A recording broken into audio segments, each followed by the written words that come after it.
وزیر اعلیٰ بلوچستان میر سرفراز بگٹی کی خصوصی ہدایت پر ڈپٹی کمشنر خوزدار عبدالرزاق ساسولی کی سربراہی میں خوزدار میں عوامی مسائل کے بروقت اور دیرپا حل کے لیے کھلی کچہری کا انعقاد کیا گیا۔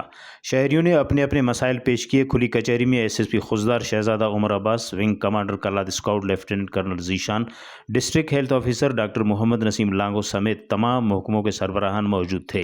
کھلی کچہری میں شہریوں نے کثیر تعداد میں شرکت کی۔ تعلیم، صحت، پینے کے صاف پانی، نکاسی آب، عمارتوں کی مرمت، روزگار کے مواقع، امن و امان سے متعلق شکایت اور تجاویز پیش کی۔ اسکولوں میں بنیادی سہولیات، ٹیچنگ اسپتال خوزدار سمیت مراکز صحت میں ادویات کی دستیابی اور عملے کی حاضری یقینی بنانے کی ہدایت جاری کی گئی۔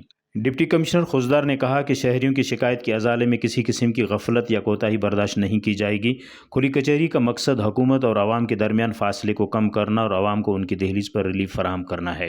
آخر میں شہریوں نے کھلی کچہری کے انعقاد کو خوشائند قرار دیتے ہوئے ضلعی انتظامیہ کے اس اقدام کو سراہا اور امید ظاہر کی کہ عملی اقدامات کے ذریعے مسائل کے مستقل حل کو یقینی بنایا جائے گا۔ رپورٹ مرتضیٰ بلوچ، وش نیوز، خوزدار۔